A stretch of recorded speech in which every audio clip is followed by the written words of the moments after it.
Breaking news. యూపీలో ఒక దారుణమైన సంఘటన జరిగింది. భర్తను వదిలేసి ఒక మహిళ ప్రియుడితో పాటు ఓయోలో రొమాన్స్ చేస్తూ ఉంటే ఆ భర్త తమని రెడ్ హ్యాండెడ్ గా పట్టుకున్న దృశ్యాలు ఇప్పుడు మనం స్క్రీన్ పైన చూస్తా ఉన్నాం. ఈ సంఘటన ఉత్తరప్రదేశ్ లోని మిరిట్ అనే ఒక ప్రాంతంలో జరిగింది. ఆ బర్త్డే కావడంతో ఆ రోజు ప్రియుడితో ఏకాంతంగా గడపడానికి ఆ మహిళ ప్రయత్నించింది.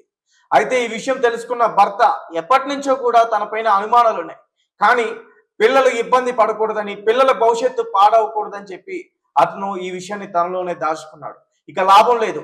ఈమె అరాచకాలు చూస్తూ ఉంటే, ఈమె చేసే ఈ చేష్టలు చూస్తూ ఉంటే ఖచ్చితంగా ఈమె చాలా ఇబ్బందులు పెట్టే అవకాశం ఉంటుంది. అంచేత పిల్లలతో సహా ఏదైతే ఆమె ఎక్కడికి వెళ్తుందో ఆ దారిని వెంబడించి ఆ ఓయో దగ్గరికి వెళ్ళడం జరిగింది. అక్కడే పిల్లలతో ఆ భర్త ఆమె యొక్క ప్రవర్తన వారికి చూపించే ప్రయత్నం చేశాడు. వెంటనే ఆ మహిళ అక్కడి నుంచి పారిపోయేందుకు ప్రయత్నించింది. ఇప్పుడు మన స్క్రీన్ పైన ఆ విజువల్స్ అన్ని కూడా చూడొచ్చు. అర్ధనగ్నంగా ఆ మహిళ ఎలా అక్కడి నుంచి దూకి పారిపోయేందుకు ప్రయత్నిస్తూ ఉందో ఒకసారి చూడండి. ఆ గోడను దూకి, దాని తర్వాత మళ్ళీ ఇంకొక గోడను దూకి, మళ్ళీ ఇంకొక గోడను దూకి అక్కడి నుంచి అర్ధనగ్నంగా అక్కడి నుంచి పారిపోయేందుకు ప్రయత్నిస్తూ ఉంది. అది దృశ్యం అంతా కూడా చాలా క్లియర్ గా కనిపిస్తుంది. కొంతమంది నెటిజన్స్ దీనిపైన కామెంట్ చేసే ప్రయత్నం చేస్తూ ఉన్నారు. ఈ మహిళ ఒలింపిక్స్ లో కనుక వెళ్ళుంటే ఖచ్చితంగా మంచి మెడల్ తెచ్చిపెట్టేది భారతదేశానికి అంటూ కూడా కొంతమంది ఫన్నీగా కామెంట్ చేస్తూ ఉన్నారు. అక్కడ భర్త యొక్క బాధ క్లియర్ గా అర్థం అవుతుంది. అతను ఎందుకు ఇదంతా కూడా రికార్డ్ చేశాడు, ఎందుకు ఇదంతా కూడా పిల్లలకి చూపించే ప్రయత్నం చేశాడో ఇదంతా కూడా బాధ మనకి అర్థం అవుతా ఉంది. ఇదంతా కూడా యూపీలో జరిగింది. ఈ దారుణమైన సంఘటన ఈ మధ్య కాలంలో మహిళలు కావచ్చు, లేదంటే లవర్స్ కావచ్చు, ఒకరిపైన ఒకరు దాడి చేసుకోవడం, లేకపోతే ఒకరిపైన ఒకరు అనుమానం పెంచుకుని ఇలా వారు ఎక్కడికి వెళ్తున్నారని వెంబడించడం, దాని తర్వాత వాళ్ళని రెడ్ హ్యాండెడ్ గా పట్టుకోవడం, ఇవన్నీ కూడా ఈ మధ్య కాలంలో తరచుగా జరుగుతూ ఉన్నాయి. ఇదే నేపథ్యంలో యూపీలో జరిగిన ఈ దారుణాన్ని తన ఫోన్ లో నింపేందుకు ప్రయత్నించాడు ఒక వ్యక్తి. రైట్, దీనికి సంబంధించి పూర్తి విషయాలని అందించేందుకు మా ప్రతినిధి ఆదిత్య లైన్ లో ఉన్నారు. అతనితో మాట్లాడే ప్రయత్నం చేద్దాం. ఆదిత్య, చెప్పండి, అసలు ఏంటి ఆ సంఘటన గురించి, ఏంటి అసలు నెటిజన్స్ అభిప్రాయాలు ఏంటి? ఓకే, ఇది మీరట్ లో జరిగిన తేజ. అంటే ఇటువంటి ఘటనలు ఇప్పుడు సామాన్యంగా ప్రతి సొసైటీలో కూడా జరుగుతూ వస్తున్నాయి. అంటే భార్యకు తెలియకుండా భర్త వేరొక స్త్రీతో సంబంధాలు పెట్టుకోవడం, భర్తకు తెలియకుండా భార్యలు వేరొక పురుషులతో సంబంధాలు పెట్టుకోవడం, వీళ్ళు కలిసి తిరగడం, రెడ్ హ్యాండెడ్ గా పట్టుకునే ఘటనలు మనం వార్తల్లో ఎన్నో సందర్భాల్లో రావడం చూస్తున్నాం. సో అటువంటిది ఇది ఒకటి కూడా అని చెప్తున్నారు. అంటే మీరట్ లో జరిగింది. ఒక వివాహిత తన భర్తకు తెలియకుండా ఓయోకి వెళ్ళింది. కొన్ని రోజుల్లో కూడా ఆమె ప్రవర్తన మీద ఇతనికి భర్తకు కాస్త అనుమానాలు వచ్చేస్తాయి. సో అనుమానంతో కాస్త ఆమె మీద కన్నేయడం మొదలు పెట్టారు, ఆమె మీద నిఘా పెట్టడం జరిగింది. అయితే ఇంతలో ఆమె ఓయోకు వెళ్ళినట్టు గుర్తించి ఆమె వెంటనే ఆమె భర్త పిల్లలతో సహా ఓయో లాంటి ఇతను కూడా వెళ్ళాడు.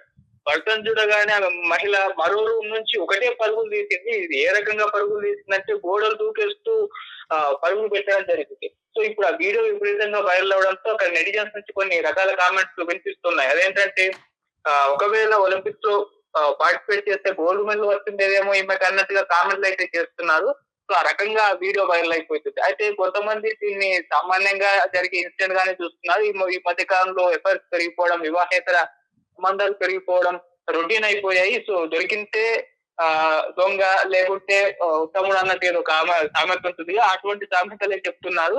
సో అటువంటి సంఘటనే ఇది. సో కంగారు పడి ఆ విధంగా పరుగులు పెట్టడం, దాన్ని ఒక వ్యక్తి వీడియో తీయడం, అది ఇప్పుడు వైరల్ అవ్వడం ద్వారా ఇది మొత్తం కూడా దీని గురించి చర్చించుకుంటున్నారు. కానీ సో ఇది ప్రతి అంటే సొసైటీలో ఒక కామన్ పాయింట్ గా మారిపోయిందని మాత్రం చెప్తున్నారు. సో అటువంటి ఒక ఘటన చెప్పుకోవాలి Teja. Right, thank you Aditya. Thank you. So guys, చూస్తున్నారు కదా మీర్లో జరిగిన ఈ దారుణమైన సంఘటన. ఉత్తరప్రదేశ్ లో జరిగింది. అదంతా కూడా భర్తని వదిలిపెట్టి, పిల్లలను కూడా వదిలిపెట్టి ఒక మహిళ ప్రియుడితో పాటు ఏకాంతం గడపడానికి ఒక ఓయో రూమ్ కి వెళ్ళింది. అయితే ఈ విషయం తెలుసుకున్న భర్త పిల్లలతో సహా అక్కడికి వెళ్ళి ఆ భార్యను రెడ్ హ్యాండెడ్ గా పట్టుకునేందుకు ప్రయత్నించాడు. దాని తర్వాత అక్కడి నుంచి ఆమె తప్పించుకునేందుకు ప్రయత్నించింది. మనం విజువల్స్ లో చూడొచ్చు. ఆ గోడ దూకి ఆమె ఏ రకంగా అక్కడి నుంచి పారిపోయేందుకు ప్రయత్నిస్తా ఉందో. అర్ధనగ్నంగా ఉంది. అయినా సరే తనకి ఏం అనిపించలేదు, అక్కడి నుంచి ఎలా అయినా సరే తప్పించుకోవాలని ఆమె భావించినట్లుగా అర్థమవుతుంది. మొత్తానికి అక్కడి నుంచి తప్పించుకునింది. ఇది కాస్త ఆ భర్త పోలీసులకి ఇవ్వటం, అది సోషల్ మీడియాలో బయటకు రావడం, ఇది వైరల్ గా అవడం, ఇప్పుడు దీని గురించి మనం కూడా మాట్లాడుతూ ఉన్నాం. అయితే ఈ మధ్య కాలంలో ఓయలు ఎక్కువగా ఇలాంటి ప్రదేశాల్లోనే ఇలాంటి అక్రమ సంబంధాలు పెట్టుకున్న వాళ్ళు, వివాహేతర సంబంధాలు పెట్టుకున్న వాళ్ళు, వీళ్ళందరూ కూడా ఓయోల్లోనే ఎక్కువగా చిక్కుతా ఉన్నారు.